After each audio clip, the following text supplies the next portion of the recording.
चलो स्टार्ट करें फिर आगे आज। हाँ भैया। हाँ भैया, करते हैं स्टार्ट। ठीक है बच्चों, अब आज हमको पढ़ना है ओम्स लॉ। नेक्स्ट है हमारा ओम्स लॉ, ओम का नियम। ठीक है, ये ओम एक साइंटिस्ट कोई है। इंडियन भैया? क्या कह रहे हो? ये कोई इंडियन साइंटिस्ट था? नहीं नहीं, इंडियन साइंटिस्ट नहीं है, इसका नाम ओम है। ठीक है, इंडियन साइंटिस्ट नहीं है। इन्होंने एक लॉ दिया था। इन्होंने क्या करा, देखो बहुत सिंपल सा लॉ है। इन्होंने क्या करा, एक सर्किट बनाया ऐसे। ये एक सर्किट है, ये बैटरी है। ठीक है, इस बैटरी के साथ ये इन्होंने बल्ब लगा रखा है। ठीक है, ये बैटरी है, इसमें ये लो की भी बना देता हूं मैं। ये हमने इसमें की बना दी। ठीक है, अब हमको पता है जो एमीटर होता है वो तो सीरीज में लगता है, ये लगा दिया हमने इसमें एमीटर। और जो वोल्ट मीटर होता है वो पैरेलल में लगता है, ये हमने लगा दिया वोल्ट मीटर। ठीक है, ये हमने एमीटर और वोल्ट मीटर लगा दिए। एमीटर का काम क्या होता है? ये हमारा एमीटर है, करंट मेजर करता है। ये बताएगा करंट कितना चल मेजर रहा है। करता है। ये बताएगा हमारे सर्किट में करंट कितना चल रहा है। ठीक है, और जो V है ये हमारा वोल्ट मीटर है। पोटेंशियल डिफरेंस बताएगा। वोल्टेज करता है मेजर। ठीक है, ये क्या करता है? पोटेंशियल डिफरेंस मेजर करता वोल्टेज। है। ठीक है, पोटेंशियल डिफरेंस मेजर करता है कि कितना पोटेंशियल डिफरेंस चल रहा है। तो अब देखो, पहले इन्होंने क्या करा, पहले इन्होंने यहाँ पर बैटरी हम चेंज कर सकते हैं ना। पहले इन्होंने बैटरी चेंज करी, 5 वोल्ट की बैटरी लगाई। कितने वोल्ट की बैटरी लगाई इन्होंने? 5 वोल्ट की बैटरी लगाई। तो इन्होंने देखा कि इनके जो वोल्ट मीटर है उसमें 5 वोल्ट की रीडिंग आ रही है, और जो एमीटर है, यहाँ पर मैं लिख देता हूँ वोल्ट मीटर। वोल्ट मीटर में ये रीडिंग आ रही थी इनकी, और एमीटर में ये रीडिंग आ रही थी। वोल्ट मीटर में तो वही रीडिंग आएगी जितनी आप बड़ी बैटरी लगाओगे। जैसे मैंने 5 वोल्ट की बैटरी लगाई तो वोल्ट मीटर में दिखा रहा था 5 वोल्ट का पोटेंशियल डिफरेंस। अब मैंने 5 वोल्ट की बैटरी लगाई तो मेरे को 2 एम्पियर का करंट मिल रहा था। इसमें 2 एम्पियर की रीडिंग आ रही थी कि 2 एम्पियर का करंट फ्लो हो रहा है सर्किट से। फिर उसके बाद इन्होंने बोला कि चलो बैटरी चेंज करके देखता हूँ। इन्होंने छोटी बैटरी हटा दी, इन्होंने बड़ी बैटरी लगा दी, 10 वोल्ट की बैटरी लगा दी। तो इन्होंने 10 वोल्ट की बैटरी लगाई तो यहाँ पर एमीटर में करंट की रीडिंग चेंज हो गई। करंट की रीडिंग हो गई 4 एम्पियर। करंट की रीडिंग क्या हो गई? 4 एम्पियर हो गई। उसके बाद इन्होंने बैटरी फिर चेंज करी, 15 वोल्ट की बैटरी लगाई तो करंट इस बार बहने लग गया कितना? 6 एम्पियर का करंट बहने लग गया। पहले 5 वोल्ट की बैटरी लगाई तो 2 एम्पियर का करंट फ्लो कर रहा था, 10 वोल्ट की लगाई तो 4 एम्पियर का करंट फ्लो कर रहा था, 15 वोल्ट की लगाई तो 6 एम्पियर का करंट फ्लो कर रहा था। तो इन्होंने बोला कि जैसे जैसे मैं बैटरी की पोटेंशियल डिफरेंस बढ़ाता जा रहा हूँ उसी तरह मेरा करंट भी बढ़ता जा रहा है ना। उसी तरह क्या होता जा रहा है, जैसे जैसे पोटेंशियल करंट डिफरेंस बढ़ता जा इंक्रीज हो रहा रहा है। है वैसे वैसे मेरा करंट भी इंक्रीज हो रहा है ना। करंट भी इंक्रीज हो रहा है। और ऐसा नहीं कि कुछ भी इंक्रीज हो रहा है, जैसे मैंने इसको 5 बढ़ाया तो इसका 2 हुआ, इसको मैंने 10 बढ़ाया तो ऐसा नहीं कि इसका 2.5 हुआ। हाँ भी एक पैटर्न के साथ ठीक हो है, रहा है। एक पैटर्न के साथ बढ़ रहा है, ऐसा नहीं कि कुछ भी बढ़ जा रहा है, कभी कम बढ़ रहा है कभी ज्यादा बढ़ रहा है। एक पैटर्न के साथ बढ़ रहा है। जैसे ये 5 बन जाए तो ये 2 बन जाए, 5 2 जाए तो ये 2 2 जाए, 5 3 जाए तो ये 2 3 जाए। ठीक है, एक पैटर्न के साथ बढ़ रहा था। उसके बाद इसको इन्होंने ग्राफ पर अगर प्लॉट करा, जब इन्होंने इसको ग्राफ पर प्लॉट करा, ये मान लो इन्होंने पोटेंशियल डिफरेंस को रखा यहाँ पे और करंट को रखा यहाँ पे। अब ये जो वैल्यूज हैं पॉइंट की तरह बिहेव करेंगे ना, जैसे 5,2 है, 5,2 नहीं 2,5 बनेगा। ठीक है, ये क्या पॉइंट हाँ बनेगा? भैया। 4,10। ठीक है, ये क्या बनेगा? 6,15। तो पॉइंट प्लॉट करने के बाद जो इनको ग्राफ मिला वो एक स्ट्रेट लाइन मिली। कैसे मिली इनको? एक स्ट्रेट लाइन मिली, जो यूनिफॉर्म मोशन में मिलती थी ना हमको 9th क्लास में, हाँ भैया। ऐसी लाइन मिली इनको, एक यूनिफॉर्मली स्ट्रेट लाइन कर मिली। रहा है। ठीक है, अगली बार इन्होंने यही दूसरी बैटरी लेके देखी, मतलब दूसरा इन्होंने कंडक्टर लिया, दूसरी बैटरी ली अलग अलग पोटेंशियल डिफरेंस की, तो भी वैल्यूज अलग थी पर मिली इनको स्ट्रेट लाइन ही। इस बार ऐसी मिल गई, या दूसरे केस में ऐसी मिल गई, पर मिल हमेशा स्ट्रेट लाइन ही रही थी, है ना। जैसे अभी 2 टाइम्स हो रहा है ना, जैसे यहाँ पर 5 है यहाँ पर 2 है, ये 5 2 जा हुआ, ये भी 2 2 जा हो गया। अगली बार मान लो यहाँ पे 3 का चल रहा है। ठीक है, यहाँ पे 5 का टेबल चल रहा है, यहाँ 2 का चल रहा है, अगली बार मान लो यहाँ पर 3 का चल रहा है। तो वैल्यूज चेंज हो सकती है पर जो ऑर्डर है वो सेम ही बढ़ता रहा। जैसे ये भी लीनियरली बढ़ रहा है, ये भी लीनियरली बढ़ रहा है, और ये भी लीनियरली बढ़ रहा है, यानी कि दोनों के दोनों क्या है, एक दूसरे पर डायरेक्टली डिपेंडेंट है। एक दूसरे पर क्या है? डायरेक्टली डिपेंडेंट है। तो डिपेंडेंट ओम्स है। लॉ की जो स्टेटमेंट आती है वो स्टेटमेंट अब इस तरह से लिखते हैं। उसके बाद इन्होंने एक स्टेटमेंट दी है कि दिस लॉ, ये स्टेटमेंट याद रखनी है आपको। This law states that the potential difference this law states that the potential difference across the two ends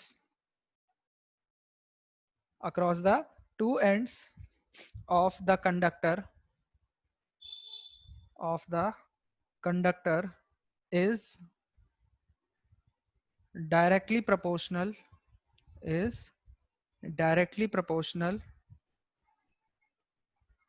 to the current passing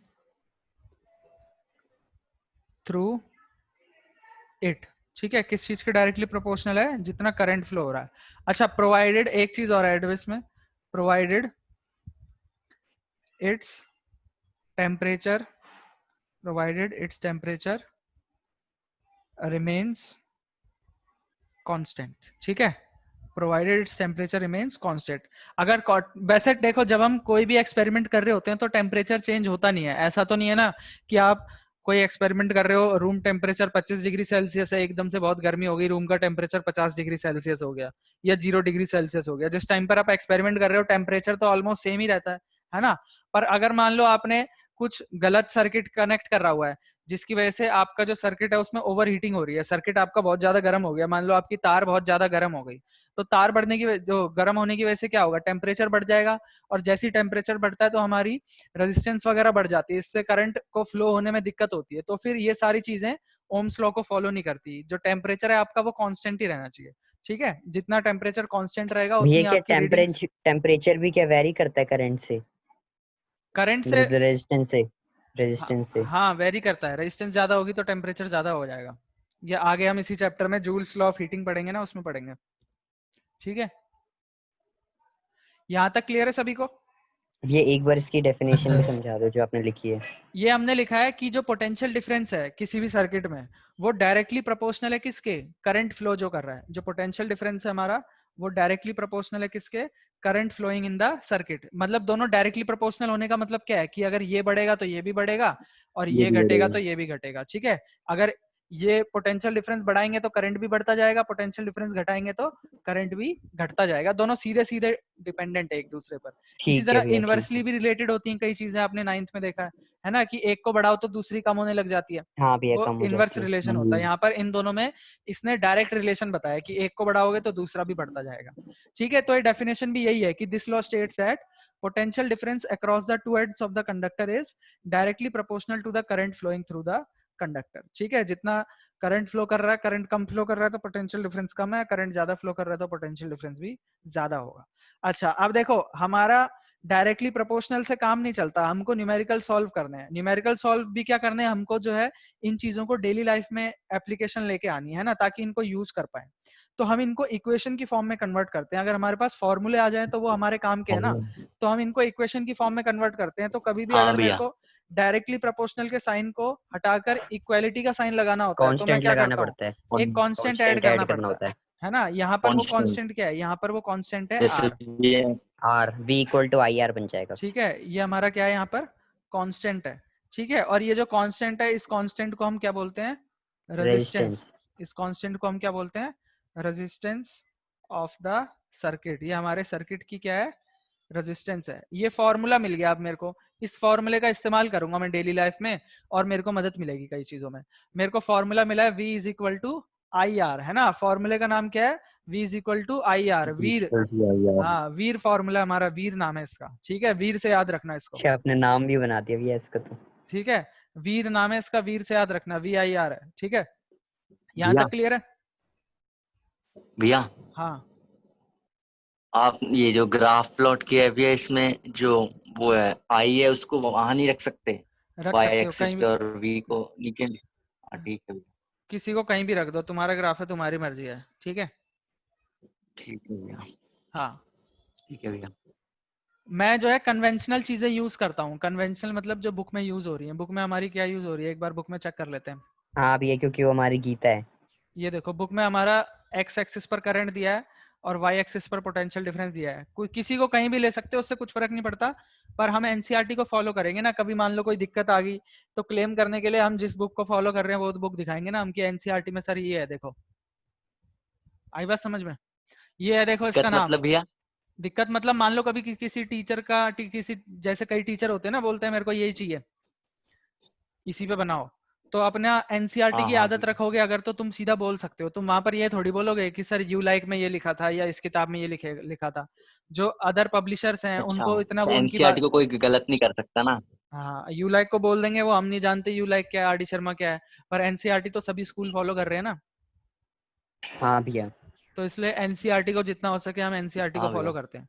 और ये देखो तुम्हारे साइंटिस्ट का नाम मिल गया, जर्मन फिजिसिस्ट हैं हमारे, जॉर्ज सिमन ओम, जॉर्ज सिमन ओम नाम है इनका, जिन्होंने जॉर्ज ओम्स लॉ दिया सिमन है। ओम। ठीक है, ओम है तो ओम। हाँ ओम है। ठीक है, यहाँ तक क्लियर है। अब देखो थोड़ा सा रेजिस्टेंस को समझ लेते हैं। अब रेजिस्टेंस जो हमारा कांस्टेंट आया ना यहाँ से, इसके बारे में समझ लेते हैं, रेजिस्टेंस क्या होता है।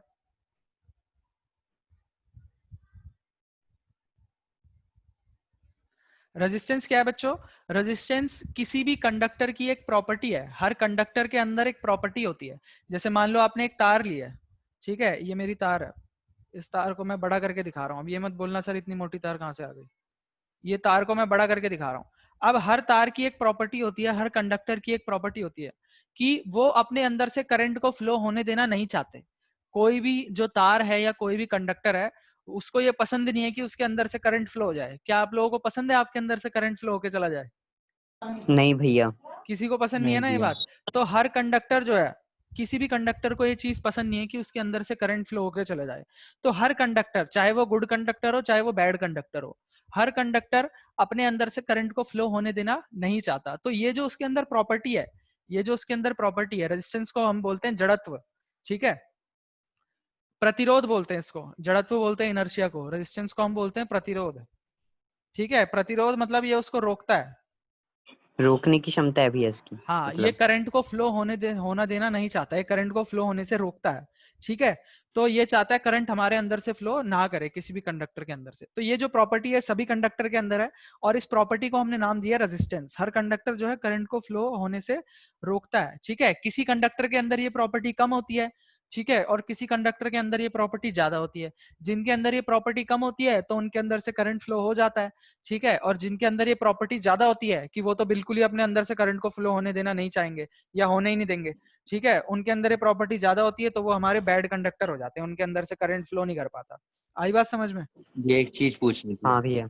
हाँ ये बोलो। एक चीज पूछनी थी भैया, हाँ जो इंसुलेटर्स होते हैं क्या उनके अंदर भी रेजिस्टेंस होता है? हाँ, इंसुलेटर हो चाहे कंडक्टर हो, सबके अंदर ये प्रॉपर्टी होती है। जो गुड कंडक्टर होते हैं उनकी रेजिस्टेंस कम होती है, इसलिए करंट उनके अंदर से फ्लो हो जाता है।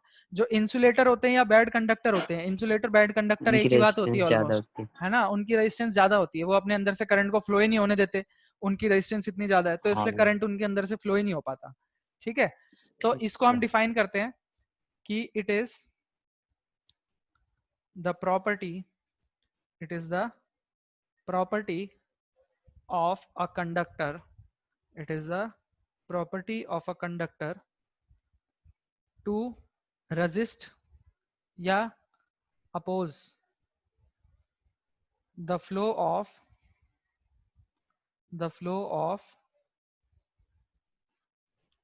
charges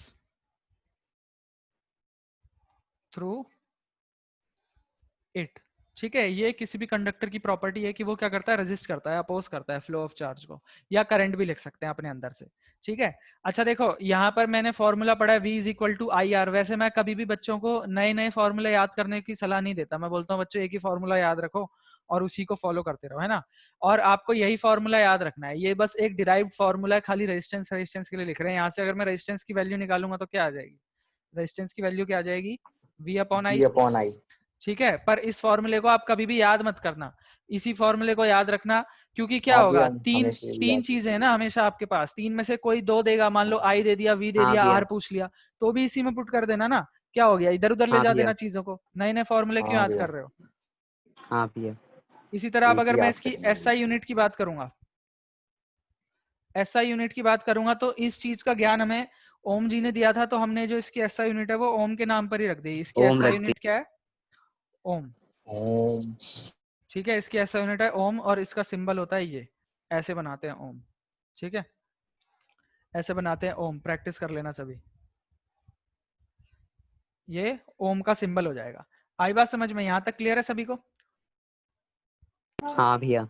अब अगर मान लो कभी आपके हाँ पास भैया। क्वेश्चन आ जाए, कभी आपके पास क्वेश्चन आ जाए, डिफाइन 1 ओम, 1 ओम को डिफाइन करो, तो हम क्या डिफाइन करेंगे 1 ओम को? हम बोलेंगे, देखो अब डेफिनेशन सुनना, इसको मैं कैसे लिख सकता हूँ? आर की यानी कि रेजिस्टेंस की यूनिट क्या होती है? ओम, तो यहाँ पर ओम लिख दिया। वन वी की वन क्या होती है? 1 वोल्ट, और आई की 1 एम्पियर। 1 वोल्ट तो मैं बोलूंगा, 1 एम्पियर। मैं बोलूंगा कि जब, अब ध्यान से सुनना, जब मेरे सर्किट में पोटेंशियल डिफरेंस 1 वोल्ट का है, जब मेरे सर्किट में पोटेंशियल डिफरेंस 1 वोल्ट का है, और उसमें से 1 एम्पियर का करंट फ्लो कर रहा है, और उसमें से 1 एम्पियर का करंट फ्लो कर रहा है, तो इसका मतलब उस कंडक्टर की जो रेजिस्टेंस है वो कितनी है? 1 ओम है। इसका मतलब उस कंडक्टर की रेजिस्टेंस कितनी है? 1 ओम की है। इसमें यहाँ पर दी हुई है, चेक कर लेते हैं एक बार 1 ओम की डेफिनेशन। हाँ देखो, कहता है if potential difference across the two ends of a conductor is 1 volt and the current flowing through it is 1 ampere, then the resistance of the conductor is 1 ohm. तो हमारे कंडक्टर की रेजिस्टेंस क्या होती है? 1 ओम हमारी रेजिस्टेंस होती है। आई बात समझ में? देखो इसने आर का भी फॉर्मूला बना के दिया है, इसने आई का भी फॉर्मूला बना के दिया है। हम 3 फॉर्मूले याद क्यों करें जब हमारा एक ही फॉर्मूले से सारा काम चल रहा है? तो V is equal to I R, एक ही फॉर्मूला याद रखेंगे, सारे काम इसी से हो जाएंगे। आई बात समझ में? यहाँ तक क्लियर है सभी हाँ बच्चों को? भैया। हाँ भैया क्लियर है। बाकी बता दो एक बार, यहाँ तक क्लियर है तो? हाँ भैया। Yes sir. ठीक है, तो इसको डिफाइन करते हैं हम। ठीक है, हम बोलेंगे कि when the potential difference across the two ends of a conductor is 1 volt and a current of 1 ampere is flowing through the circuit। क्या बोला मैंने? कि अगर मेरे जो कंडक्टर है उसके दो, कोई भी दो एंड के बीच में पोटेंशियल डिफरेंस 1 वोल्ट है, और जो सर्किट में करंट फ्लो हो रहा है वो भी 1 एम्पियर का है, then the resistance of the conductor is said to be of 1 ohm. तो इसका मतलब जो हमारी रेजिस्टेंस है वो कितनी है? 1 ओम की रेजिस्टेंस है। यहाँ तक क्लियर है सभी को? हाँ भैया। ठीक है, अब इसमें जब भी हम 1 ओम को या 1 वोल्ट को या 1 एम्पियर को डिफाइन करते हैं तो हम नीचे फॉर्मूला भी लिख देते हैं, 1 ohm is equal to 1 volt upon 1 ampere. 1 ampere. ये हमारा काम खत्म हो गया, काम पूरा हो गया। ठीक है, अब देखो हमने ये चीज सीखी, अब एक काम करते हैं, थोड़े से क्वेश्चन कर लेते हैं ओम्स लॉ के ऊपर, थोड़ा सा आपको न्यूमेरिकल्स का भी ज्ञान हो जाएगा और ये फॉर्मूला भी साथ के साथ याद हो जाएगा। तो इसके ऊपर कुछ न्यूमेरिकल्स कर देते हैं। जैसे ये क्वेश्चन देख लेते हैं, एग्जाम्पल 12.3।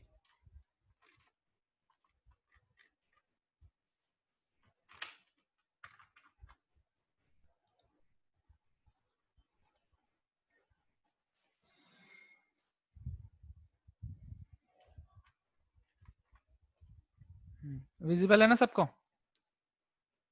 हाँ भैया। चलो देखो, कहता है how much current will an electric bulb draw. एक इलेक्ट्रिक बल्ब है आपके पास, वो कितना करंट ड्रॉ करेगा from a 220 volt source if the resistance of the bulb filament is this. यहीं तक रुक जाना है। इसमें ए कहाँ लिखा है? बी तो सीधा लिख दिया, ए तो लिखा ही नहीं। अच्छा, ए आगे लिखा हुआ था। ये क्वेश्चन 2 पार्ट में है, ये है इसका ए पार्ट, ठीक है, और ये है इसका बी पार्ट। तो पहले ए पार्ट सॉल्व कर रहे हैं हम। हमें कहता है कि कितना करंट ड्रॉ करेगा इलेक्ट्रिक बल्ब, यानी कि हमें करंट निकालना है जब पोटेंशियल डिफरेंस। देखो बच्चों, अगर आपको थोड़ी लैंग्वेज के साथ दिक्कत है तो आप यूनिट्स को ध्यान रखा करो कि वोल्ट किसकी यूनिट होती है? पोटेंशियल डिफरेंस की यूनिट होती है, वी की। हाँ है ना? भैया, इसका potential। मतलब ये V होगा। ये ओम में क्या होता है? ओम में तो हमारा रेजिस्टेंस होता है, तो इसका मतलब ये रेजिस्टेंस ही होगा, आर। है ना? अब हमें करंट भैया निकालने को कह रहा है। हाँ बेटा। भैया जो पोटेंशियल डिफरेंस है उसको ऐसे लिखेंगे V इज इक्वल टू 220 क्योंकि दोनों की वो भी सेम है ना डिनोट कोई करने वाला, दिक्कत और ऐसा थोड़ी ही है। है तो है। हमने वो तो पहले ही हम डिस्कस कर चुके हैं ना कि हम पोटेंशियल डिफरेंस को भी V से डिनोट करते हैं और जो इसकी यूनिट वोल्ट है उसको भी V से डिनोट करते हैं। आप क्या सोच रहे हो, इसकी जगह मैं PD लिख दूं?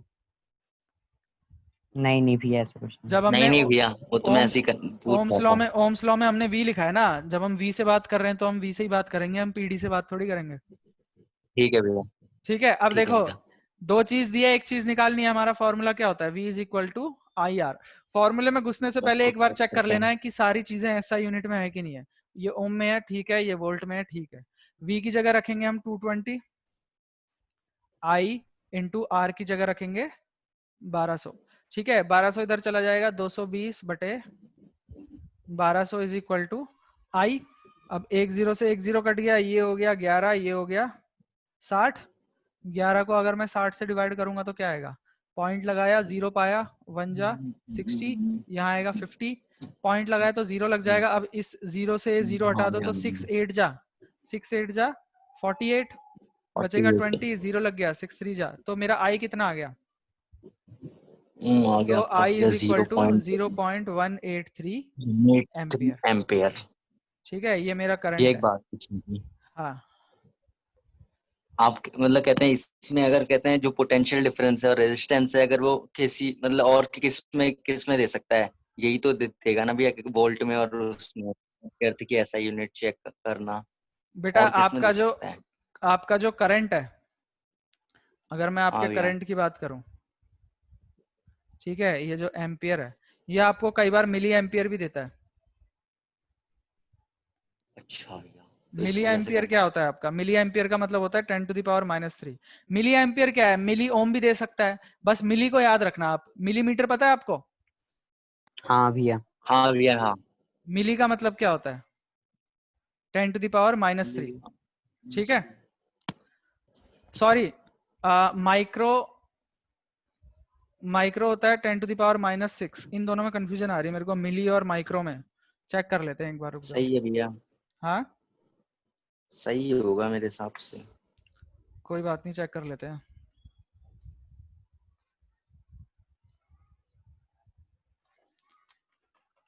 सर मिली क्रोम तो खुला हुआ था। हाँ, क्रोम तो खुला हुआ था। कोई बात नहीं, मेरे को राहुल गांधी भी देखना था ना। देखो, अच्छा sir. Milli ampere, milli ampere को किस में कर रहा है? माइक्रो एम्पियर में कन्वर्ट थोड़ी करना है हमको, मिली एम्पियर को एम्पियर में करना है। अच्छा, एम्पियर को मिली एम्पियर में करता हूँ, ये रखा हाँ तो मैंने ये एम्पियर, क्या यहाँ पे रखा मैंने किया मिली। टेरा मेरा पता नहीं क्या किया ठीक है। है, एक एम्पियर में 1000 मिली एम्पियर होते हैं, तो वही बात है, एक मिली एम्पियर में क्या होंगे? 10⁻³ 1/1000 होंगे ना एक। हाँ भैया। और हाँ इसी भैया। तरह माइक्रो को चेक कर लेते हैं। माइक्रो कहाँ है? माइक्रो एरा, ये 10⁻⁻6 हो जाएगा। तो सही लिखा है मैंने। ठीक है, मिली का मतलब होता है 10⁻³ और अब यहाँ पर एम्पियर की बात हो रही है तो एम्पियर नहीं लगा रहा हूं मैं अभी। अगर मिली एम्पियर दिया होगा तो ये आपका नॉर्मल एम्पियर हो जाएगा, माइक्रो दिया होगा तो ये, बस मिली और माइक्रो याद रखना। वैसे 11th में तो आपको पी को भी याद रखना पड़ेगा, पी को होता है 10⁻⁻12। इसी तरह बहुत सारे होंगे। भैया ठीक हाँ है, ये हमने कंप्यूटर में पढ़ा था इंफॉर्मेशन टेक्नोलॉजी में स्कूल में। हाँ, इसको याद रखना, मिली और माइक्रो को। मिली ओम में भी आएंगे आपके एक्सरसाइज के जो क्वेश्चन है ना, उसमें है। देखो अच्छा एक्सरसाइज के भैया। क्वेश्चनों में है मिली माइक्रो।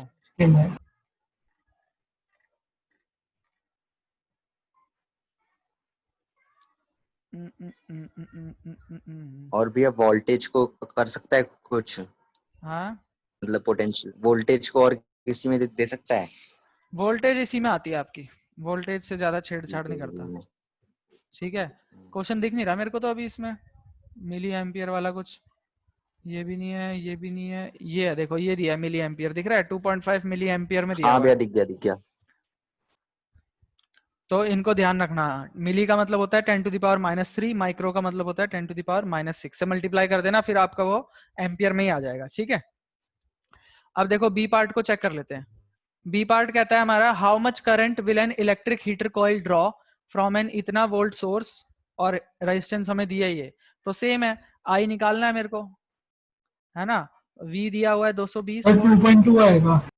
आप जितना भी आएगा तो करके पता चलेगा, ये आ जाएगा 100 एम्पियर, है ना। फॉर्मूला लगाएंगे हम अपना वीर, सारी चीजें अपनी एसआई यूनिट में है, वैल्यूज पुट कर देंगे हम अपनी। V है 220 is equal to I into resistance क्या है, 100 थी या 110 थी? 100 ही है, हाँ ठीक है। तो आई क्या आ जाएगा, तभी निकाल लिया सचिन ने, 2.2 एम्पियर। हवाई हवा में कर दिया सचिन ने, ठीक नहीं है। सर, मैंने पहले ही कर दिया था। अरे तो हवा में ही हो जाएगा ना, इससे एक कटेगा पॉइंट लग हाँ जाएगा। सर। 2.2 आ गया भैया, 2.2 2.2 एम्पियर। एम्पियर आ जाएगा ये आपका, ठीक है। भैया ये क्लियर है क्या सबको, कहते हैं, कभी न्यूमेरिकल समझ हमें में आए? ऐसा भी हेलो। ये न्यूमेरिकल समझ में आया, पहले ये बताओ। हाँ भी हाँ सर, आया। आ गया। हाँ भैया आ गया। हाँ अब भैया बताओ। हाँ मैं बोल रहा था कि जो V है, V तो फिक्स होता है, तो ऐसा भी आ सकता है कभी क्वेश्चन जिसमें V ना दिया हो हमें। V किसने कहा फिक्स होता है? मतलब हमारे सर बता रहे थे कि इंडिया की जो वोल्टेज सप्लाई होती है हाउस में, वो तो 220 वोल्ट ही होती है। हाँ तो बेटा हाउस में तो 220 वोल्ट होती है, पर जो स्कूल में एक्सपेरिमेंट करते हो उसमें तो तुम कुछ भी ले सकते हो ना। ये देख लो, अगला क्वेश्चन ही चेक कर लो, कितना दिया है V तुम्हें। हाँ भैया वो तो वैसे कर सकते, मतलब वो मतलब मैं वैसे पूछ रहा था कि जो V होती है उसको 220 वोल्ट ले सकते हैं। ऐसे कैसे ले लोगे जब तक बताएगा नहीं। ये देखो इस क्वेश्चन में कितनी ऐसे ले कैसे रखी ले है, लेगा इसमें ऐसे। 60 वोल्ट दिया है, इसमें 120 वोल्ट दिया है। आई बात समझ में? अच्छा कभी भैया, हाँ आपसे भैया। एमसीक्यू की फॉर्म में क्वेश्चन पूछ लेगा कि इंडिया में जो पोटेंशियल डिफरेंस है वो क्या है, दो मतलब लाइव वायर और न्यूट्रल वायर के बीच में, तो आप बताओगे कि 220 वोल्ट का पोटेंशियल डिफरेंस है, ठीक है। वहां पे आपको अच्छा याद भैया। करना है उसको। ये मैं आपको चैप्टर 13 में पढ़ाऊंगा, इसके जो अगला वाला चैप्टर है। हाँ भैया मैग्नेटिक वाला। हाँ अच्छा करंट। अच्छा अगर आपसे पूछता है लाइव वायर और न्यूट्रल वायर के बीच में जो पोटेंशियल डिफरेंस है इंडिया में वो कितना है, तो 220 वोल्ट बताना है आपको, ठीक है। और बाहर देश में कितना होता है, यूएस में कितना है? वो नहीं पता भैया। 60 वोल्ट होता है यूएस में, ठीक है। भैया इतना कम? हाँ इतना कम इसलिए होता है, वहां पर जो है पॉपुलेशन कम है ना, तो वहां की गवर्नमेंट को आप ये समझ लो कि अपनी जनता की फिगर है। भारत में लोगों को अपनी फिगर नहीं है जनता की, ठीक है। अच्छा भैया। इसलिए पोटेंशियल डिफरेंस ज्यादा रखा हुआ है, हमको ज्यादा, हमारी डिमांड भी ज्यादा है ना, फटाफट हमको ज्यादा ज्यादा करंट चाहिए, ठीक है। अच्छा इसलिए भैया। ज्यादा रखा हुआ है। जितना कम हम रखेंगे ना, तो ट्रेवलिंग के दौरान ना एनर्जी का लॉस ज्यादा हो जाता है, ठीक है। वो जो एनर्जी का लॉस है वो हम सह नहीं सकते, इसलिए हमने ज्यादा रखा हुआ है पोटेंशियल डिफरेंस। आई बात समझ में? क्लियर है यहाँ तक? अगला क्वेश्चन देखें।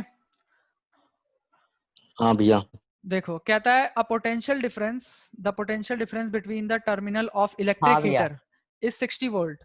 एक हीटर है, उसके बीच में जो पोटेंशियल डिफरेंस है टर्मिनल के बीच में 60 वोल्ट का है, और ये 4 एम्पियर का करंट ड्रॉ करता है। कितना करंट ड्रॉ करता है?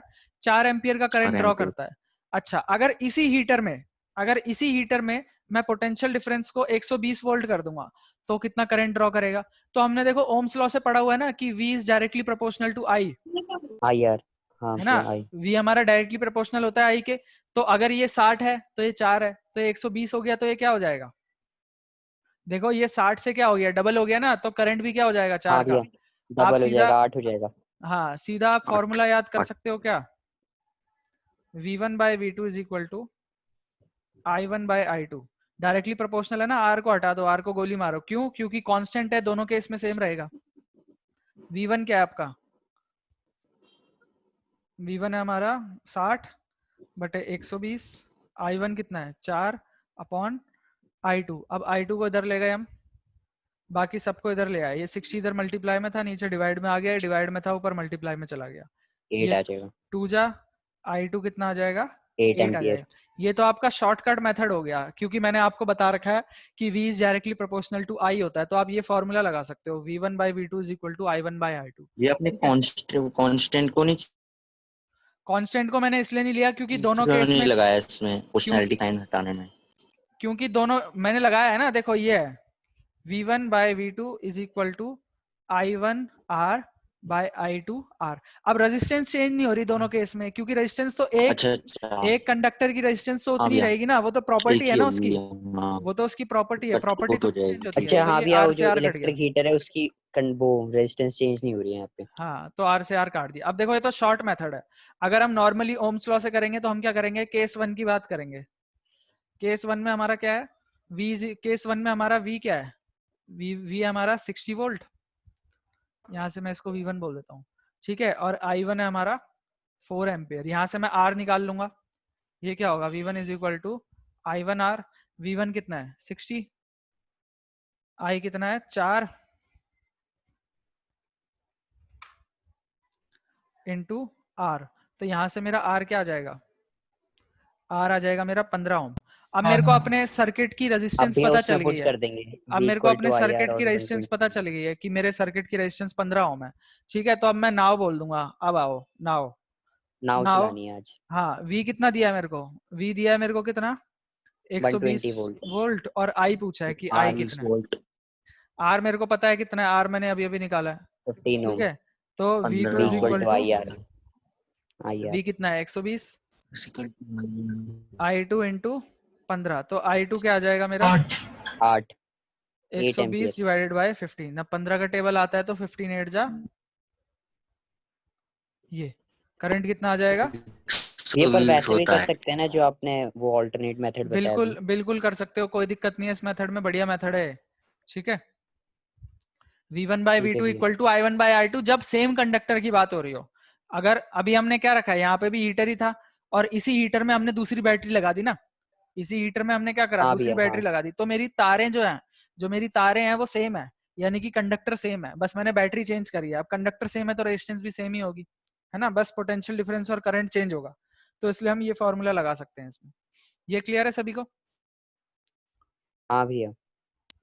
या कुछ जैसे हम ये फॉर्मूला लगाएंगे तो कुछ लिखना नहीं है इंग्लिश में, इंग्लिश स्टेटमेंट कुछ सीधा ही लगा सकते हैं ना। सीधा ही लगाओ, ठीक है, अगर ज्यादा ही लिखने का सीधा ही शौक आप है, करते हैं। अगर ज्यादा ही लिखने का शौक है तो यहाँ पे लिख लेना कि since the resistance is same in both the cases, ठीक है। तो हमने V1 by V2 equal to I1 by R2 कर देंगे, ओके भैया। ठीक है। यहाँ तक क्लियर है। अब एक और एग्जांपल देख लेते हैं। हाँ भैया।